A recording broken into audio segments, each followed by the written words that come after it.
Skuad Sriwijaya FC tengah mempersiapkan diri menjelang bergulirnya kompetisi Liga 2 musim 2024-2025 pada awal September mendatang. Meskipun komposisi tim hampir lengkap, pelatih Sriwijaya FC Jafri Sastra mengungkapkan timnya masih membutuhkan tambahan beberapa pemain. Jafri Sastra menyatakan akan berkomunikasi dengan jajaran manajemen untuk menambah beberapa pemain lagi. Ia masih membutuhkan sekitar 3 pemain untuk posisi striker, gelandang bertahan, serta pemain U20. Sepertinya masih, tapi ini masih kita bicarakan dengan berapa?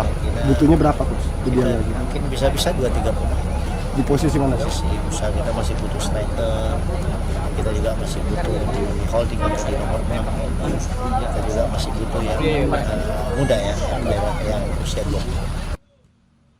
Sebelumnya Sriwijaya FC telah menambah kekuatan tim dengan sejumlah pemain senior serta 3 pemain asing untuk musim ini.